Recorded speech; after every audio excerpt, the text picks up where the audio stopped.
اس وقت ہمیں جو بیٹھنا ہے اور سوچنا ہے امت کہاں جا رہی ہے. یہ مسئلہ تو امت کا ہے. آپ حضرات کے سامنے تو ساری خبریں دنیا بھر کی آتی ہے امت کے ساتھ کیا ہو رہا ہے. جیسے میں نے سنا ہے کو حضرت کے نواسے نے بتایا کہ 4 گاؤں پورے مرتد.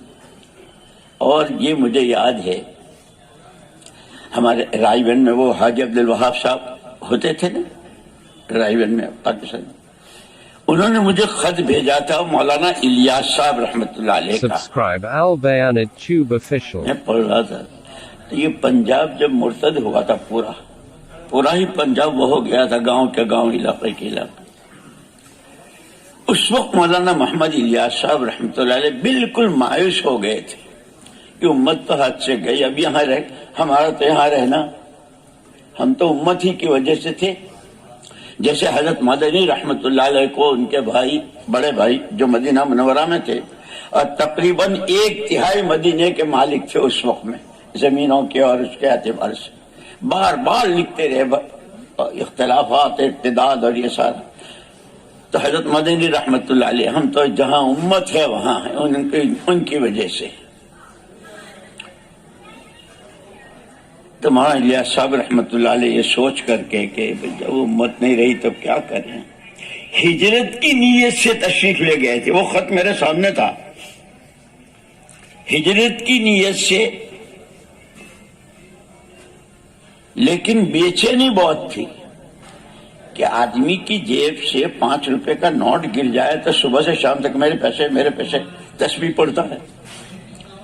امت حضور نے کیسے بنائی تھی،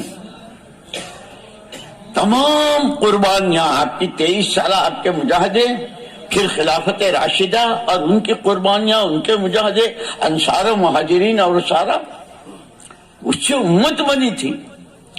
اور اسی لیے مولانا یوسف صاحب رحمۃ اللہ علیہ فرماتے تھے حضور نے امت بنائی تھی، قوم نہیں بنائی تھی. قوم بنتی ہے تعصب سے اور تحزب سے، گروپ بندیوں سے. میرا آدمی، میری زبان، میرا علاقہ، میرا، جس کو حضور نے عرفات میں سب عصبیت جاہلیت کو قدموں کے نیچے دفن کیا تھا. مولانا الیاس صاحب رحمۃ اللہ علیہ نے اس وقت کے جو حجاز مقدس کے چوٹی کے علماء تھے ان کو جمع کیا. اللہ تو الان کما کان، اس کے ہاں تو کوئی کمی بیشی کا مسئلہ نہیں. قرآن اس کا کلام، وہ بھی اس کے وعدے، اس کی وعیدیں بھی سب اسی طرح ہے. پھر امت کا یہ حال کیوں ہے، روز ذلت و خواری کی طرف کیوں ہے؟ علماء نے کہا کہ حضرت امت میں علم کی بڑی کمی ہے، علم کی کمی ہے، اس کی وجہ سے امت کا حال ہے. مولانا محمد یوسف صاحب، مولانا الیاس صاحب رحمۃ اللہ علیہ نے حضرات سے فرق کہا مجھے آپ کے جواب سے اتفاق نہیں ہے، علم تو بہت ہے. اور پھر مولانا الیاس صاحب رحمۃ اللہ نے فرمایا کہ ایک آیت کی کتنی تفسیریں ہیں، عبداللہ ابن عمر کی، عبداللہ ابن عباس کی، عبداللہ ابن مسعود کی، ایک ہی آیت کی. اور حدیث کہ ابھی طالب علم کی عبارت پوری نہیں ہوتی اس سے پہلے شیخ فرماتا ہے بچوں 42 قول ہیں، 45 قول ہیں. اچھا، اللہ کی شان، اس وقت میں میرے سامنے ایک تفسیر بھی تھی، میں خط پڑھ رہا تھا، ایک تفسیر دیکھ رہا تھا، اس میں بحث چل رہی تھی گھوڑے نے لات ماری تو تاوان کس پر. تو مولانا الیاس صاحب رحمۃ اللہ نے یہ فرمایا تھا کہ قرآن کی تو تفسیر ایسی ہے، حدیث کے لیے اتنے اقوال ہیں، اور مفتیان تو ایسے پیچھے کہ کوئی جزیہ نہیں چھوڑا، بلکہ یوں فرمایا بال کی کھال اور کھال کی بھی کھال نکال دی ہے. وہ بحث چل رہی تھی، گھوڑے نے لات ماری تو مفتی پیچھے پڑ گئے. کھڑا تھا کہ چل رہا تھا، کھڑا تھا تو یہ، چل رہا تھا تو یہ، تاوان کس پر. وہ اس کا مالک سوار تھا یا زمین پر تھا؟ سوار تھا تو یہ پیچھے سے ہانک کے لے جا رہا تھا گھوڑے کو یا آگے سے لگام پکڑ.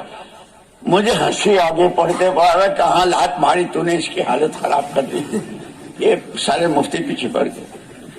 مولانا الیاس صاحب رحمۃ اللہ نے فرمایا کہ قرآن بھی وہی ہے، اللہ بھی وہی ہے، وعدے بھی وہی ہے، اور اس کے وعدے حق. پھر امت کا. پھر مولانا الیاس صاحب رحمۃ اللہ نے کہا الیس اللہ بکاف عبدہ من یتق اللہ یجعل لہ مخرجا من یتق اللہ یجعل لہ من امرہ یسرا. یہ قرآن میں ہے، لیکن یہ کہ ہمارا یقین کے مسئلے میں ہم اتنے کمزور ہیں کہ ایک غیر متعلق آدمی، ایک عامی آدمی کو کوئی عامی آدمی کسی بات کا وعدہ کر دے. جیسے مولانا الیاس صاحب رحمۃ اللہ نے مثال دی کہ ایک لڑکا نوکری تلاش کر رہا ہے، یہاں گیا وہاں گیا، کہیں جگہ نہیں، مایوس ہو کے واپس جا رہا ہے. ایک آدمی نے آواز دی، او لڑکے صبح کو ہمارے یہاں آ جانا، 8 بجے سے 5 بجے تک تجھے یہ کام کرنا ہے اور اتنا دوں گا. جان نہ پہچان نہ کوئی رشتے دار ہے نہ کبھی. اس آدمی کے کہنے پر اس لڑکے کا حال یہ ہے کہ ساری رات انتظار میں صبح کب ہو اور میں پہنچوں. مولانا الیاس صاحب نے ایک خود مثال دی، بارش ہو رہی ہے، بیمار ہے، نزلہ ہے، لیکن تمام حالات کا مقابلہ کرتا ہوا 8 بجے پہنچتا ہے اور دستخط کرتا ہے اس یقین کے ساتھ کہ میری حاضری پر میری آج کی تنخواہ تو طے ہو گئی. اور یہ سلسلہ مہینے بھر رہا تو اس مہینے کی تنخواہ سے گھر کے دال چاول کا انتظام ہو جائے گا. کوئی یعنی ایک آدمی کی بات پر اتنا یقین. ہم جو قرآن پڑھ رہے ہیں وہ تو اللہ کے وعدے ہیں، جس میں کہ سارے علماء حیران رہ گئے، بہت وہ گئی. خیر اس کے بعد پھر حضرت کی جس طرح رہبری ہوئی اللہ کی طرف سے، حضور کی طرف سے، اور ماشاءاللہ میں یوں کہتا ہوں کہ ہمارا یہ علماء